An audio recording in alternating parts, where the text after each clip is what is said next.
A great man once said, if you can dodge a wrench, you can dodge a ball. And in this case, you can dodge fireballs as well. Today on Hit the Table, we're talking about Wizard Dodgeball.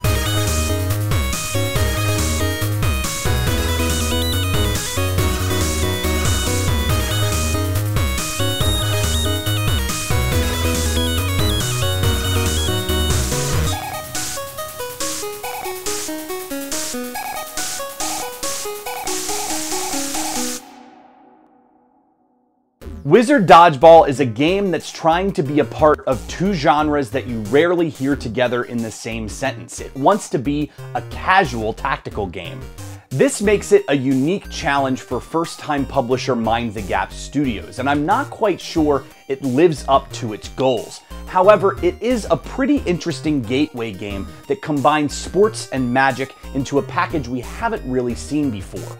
In case you couldn't tell by the title, Wizard Dodgeball takes place in a fictional universe where sorcerers come together annually to combat in an epic dodgeball tournament. The spells that go slinging across the playfield can change the experience on a dime, and they're really what makes this product so distinctive from its other tactical brethren. Despite the fact that this game has not yet seen a consumer release, there's a lot of buzz around the title because it was featured on Tabletop Deathmatch, a web series designed by Cards Against Humanity to find the next great board game.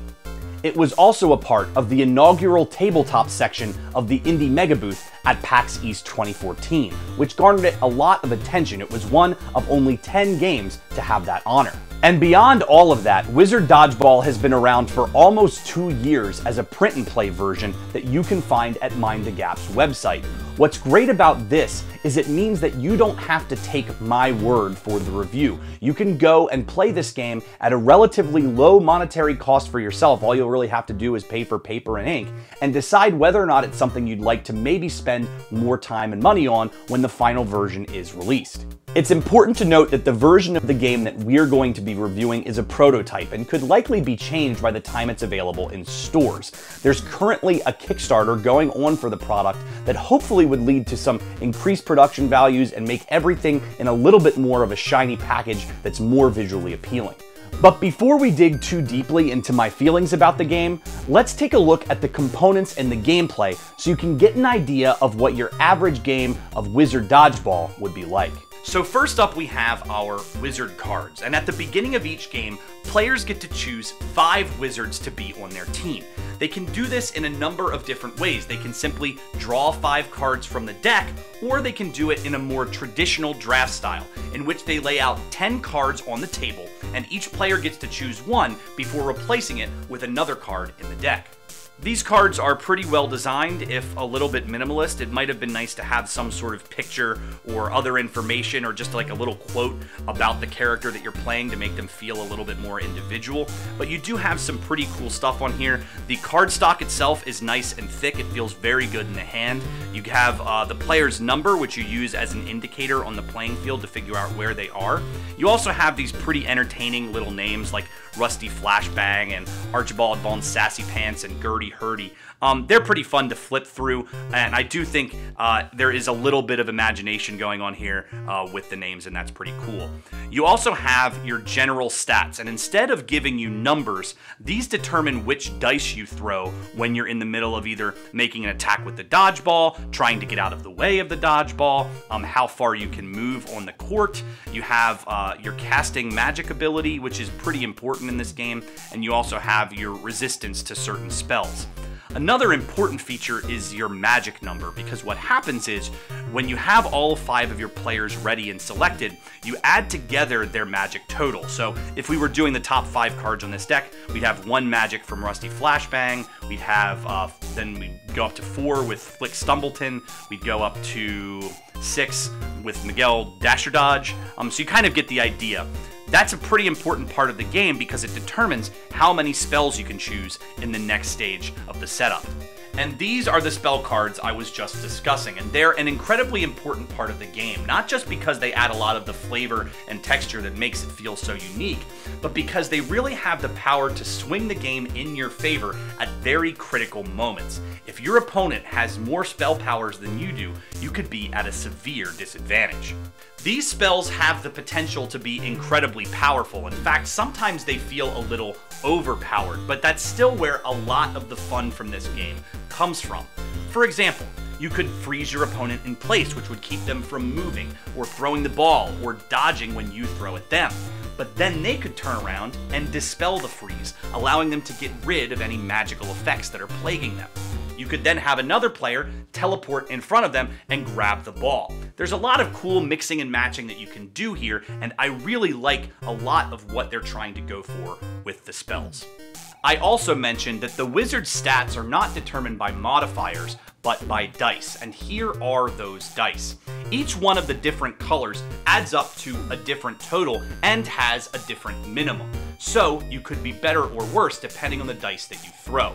The white is the lowest. It only goes to 5 as your highest available number and has a dreaded 0 at the bottom. You then have the gray, which goes up to 6, the blue that goes up to 7, and the red that goes up to 8. So as you can see here, our character is not so good at dodging because he throws 2 white dice, but he is pretty good at casting because he gets to throw a blue and a red. Honestly, I'm not sure that the relatively small deviance between numerical values for each one of these dice makes them feel all that different, and that's sort of a problem, because each one of these characters is interesting only predicated that their stats make them feel unique, and everything kind of feels arbitrary when you're rolling an 8 instead of a 5. It's not that exciting. Then, of course, we have the game board, which I think is a real strength of Wizard Dodgeball. The logo is really nice right here in the middle. I like the stars to kind of let you know where you put the dodgeballs in the beginning. And then you have the zones demarcated here. So basically, the way that works is depending on where you're standing, essentially you can't throw the ball from this close to your opponent. You have to walk behind this line in order to do that. But if they're all the way over here in their own home base, they might be a little bit harder to hit. So that's an important thing to consider when you're playing the game.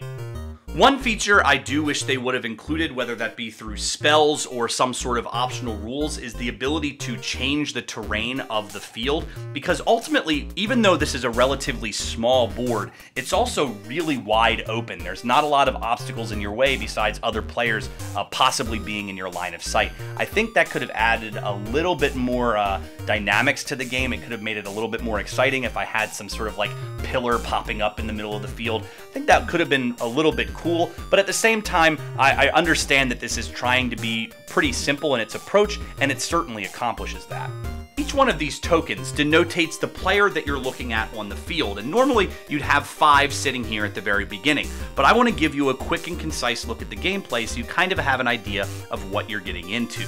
Here we have Zark Fizzlefoot, who's number 16, and we have Ira Dingbat, who's number 29.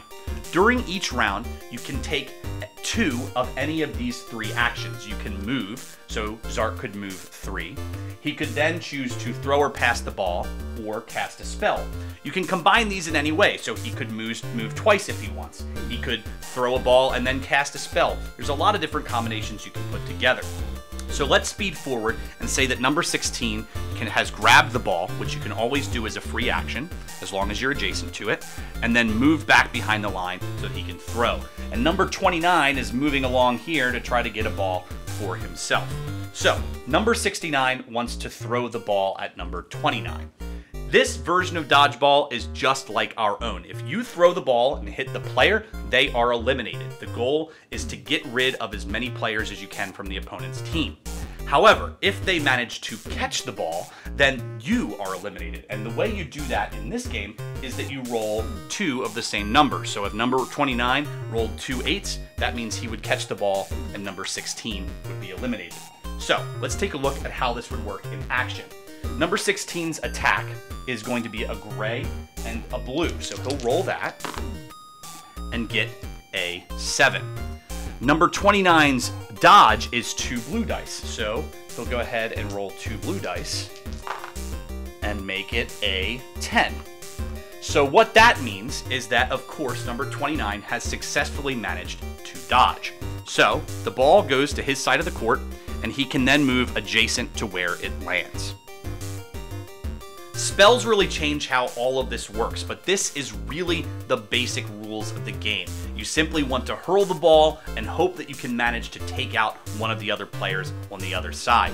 You also have these little magical tokens that you can use to denotate effects. So say, for example, you've got a freeze.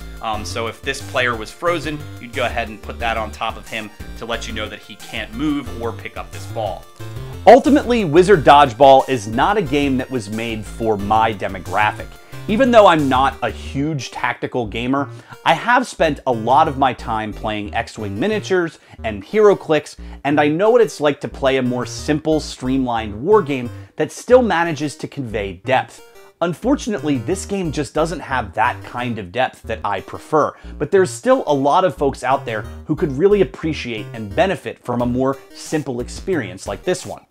For one thing, you can fit a whole game into about 30 to 45 minutes, which is a pretty rare feat for a strategy title. The rules are easy to learn, and because most people have already played some kind of dodgeball in the past, it's very easy to understand what your goals are.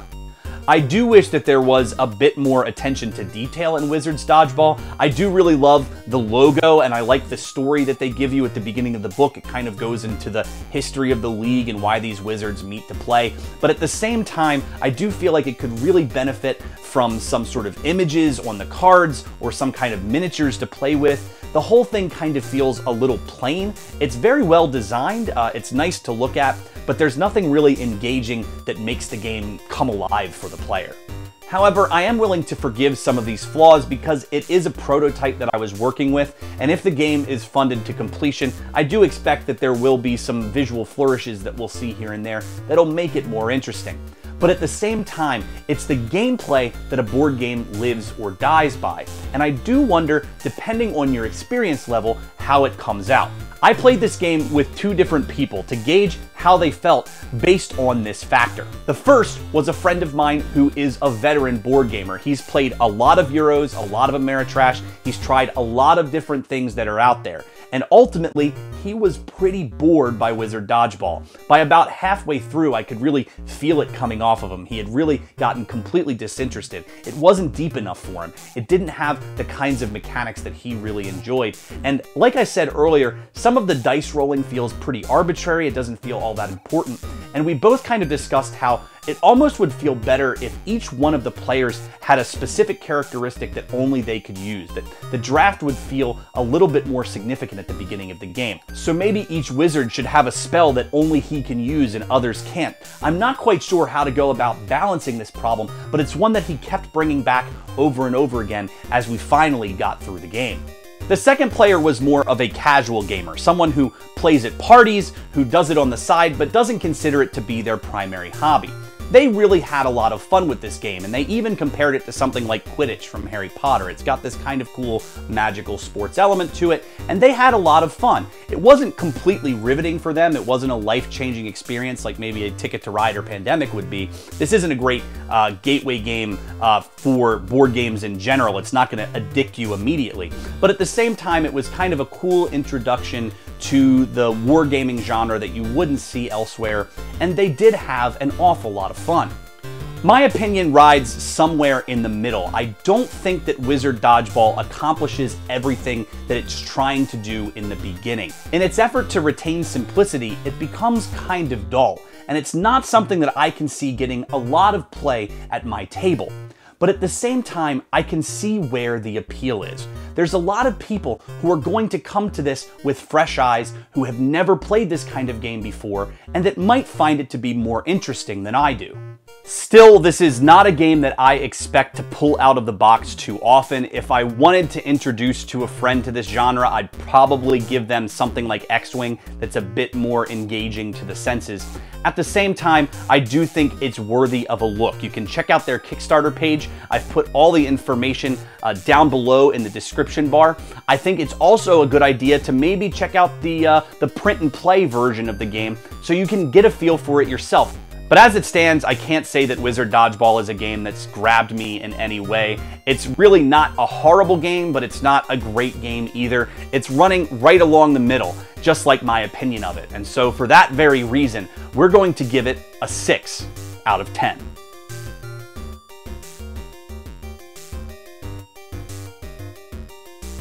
Make sure to head on over to jetpackjoust.com for more tabletop goodies. You can also find us at facebook.com/jetpackjoust or at jetpackjoust on Twitter. We're always doing a lot on our social networks. We also just started a twitch.tv channel, which is pretty cool. We're not streaming a whole lot yet, but we'll be doing more in the coming weeks, so make sure to keep your eye out over there if you want to search for us. We do really think you should check out Wizard Dodgeball, the Kickstarter page. We're always willing to support people who are designing games, regardless of our own opinions, because we do know that there's a lot of people who might like this product, maybe more than we did. So for that reason, I think you should head over there. And until next time, we're going to give you a Bill Murray.